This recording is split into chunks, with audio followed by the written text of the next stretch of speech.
I believe that your brand comes through in everything you do. It's consistent from sales to service.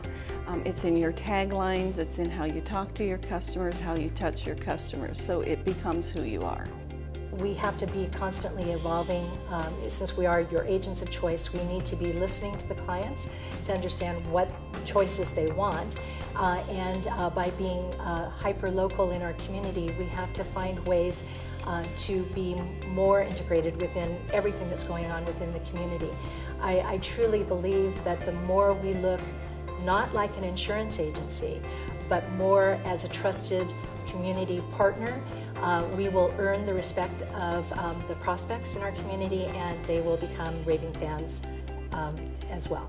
Positioning my agency to the future to allow the consumer to connect with me in the way that they want to connect with me. I think that's very important, and that's something that we lack in the independent insurance agency system today. So one thing we've done is ask our employees to always be asking the client what's going on in their life, what's changed, what their email address is, if they're tweeting, what carrier they use, so that we're ready to address their needs. I think the agency of the future is in a great position because a lot of us are very agile.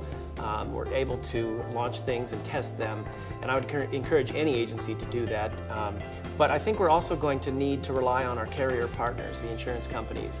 You know, they've got the data, the resources.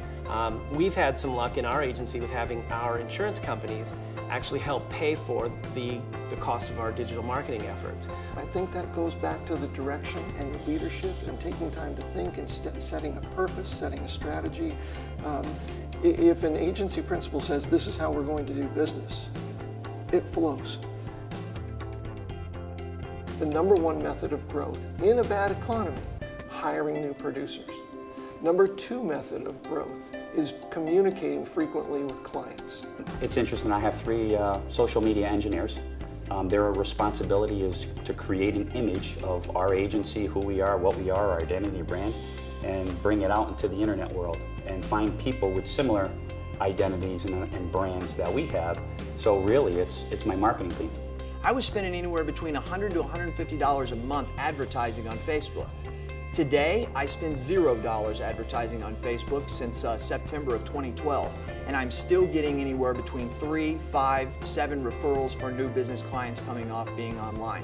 And when I say online, I'm not talking about Google. I'm talking about Facebook, I'm talking about LinkedIn, I'm talking about Twitter, and I'm talking about Google+. You know, that's where the people are. That's why I go there. Co-branding has been huge on the blog side and on the video side. One thing that I've started to do over the last couple months is I'm now going to my agents, to my clients, excuse me, and I'm telling them, how can I help you market your business? How can I tell people about what you're doing?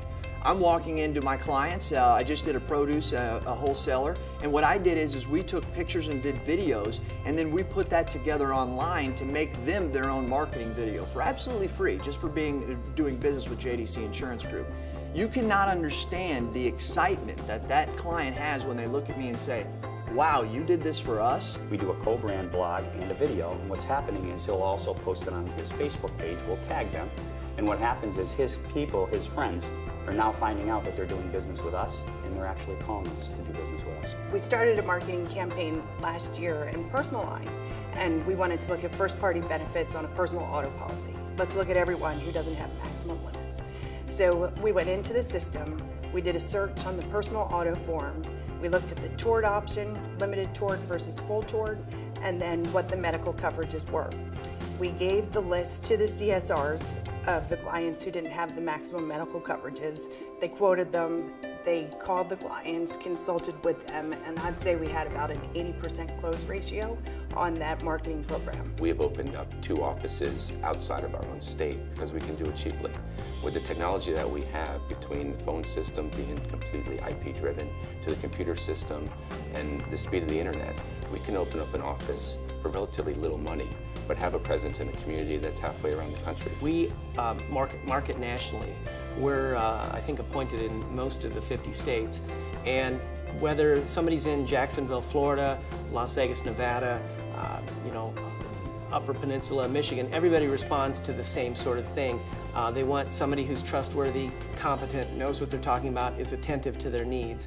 And you know, as long as you can convey that, the fact that you're not doing business face-to-face, you're doing it over the phone, internet, you know, through email, it really doesn't slow us down. We have a goal to touch our customers at least 8 times a year. In our world, the leads, the internet leads, come in really at all times of the day and night, holidays, weekends, that sort of thing. So we try to be there and you know, to catch those opportunities in real time when they come in so that we can respond out to them. Right now we have a mobile-friendly website because we really have a call to action to that. So that it's critical because 60% of our internet leads are coming from mobile. In measuring those top methods of communication, it's email newsletters, hard copy newsletters, a welcome kit to every new client, the Strong Referral Program, using social media on a regular basis, 2 to 3 times a week is great, even if you can only do it once, that helps. And then having a website that doesn't have false pictures of people that you don't know. You have models in front of cute homes and with little babies sitting out on the grass. It's the pictures about you and the pictures about the agency and where they're involved in the community. One of the other common things of agents that are high growth agents is that they track their business tremendously.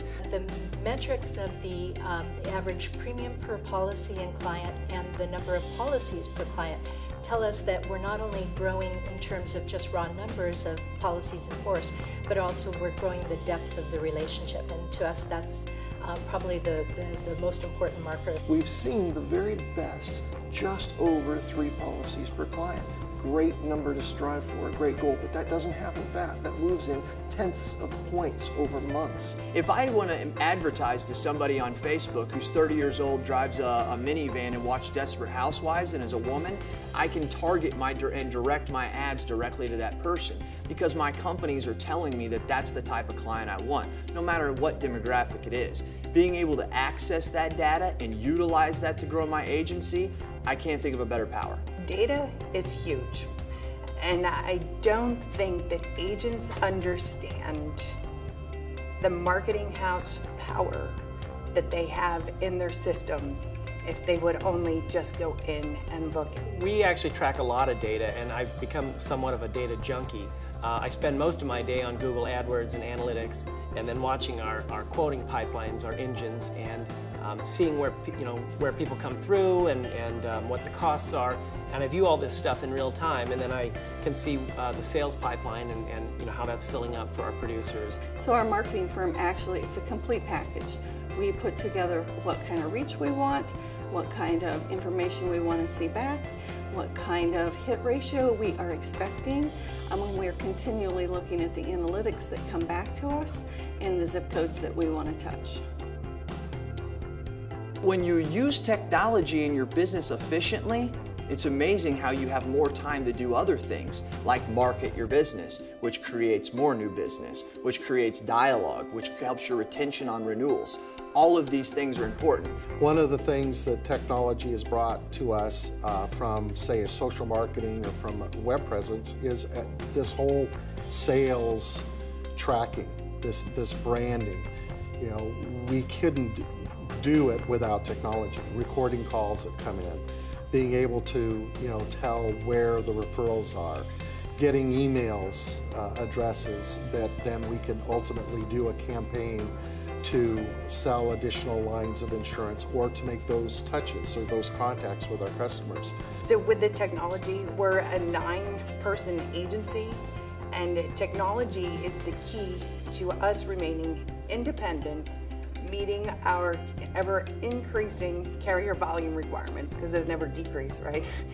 And using all those tools, we're able to service our clients' needs, either if it's prospecting and writing new business or servicing. I can concentrate on the client. I can give them answers. I can consult. I can advise them as I would like to advise them as a broker today, because the technology is helping me spend more time face-to-face with the client than ever before.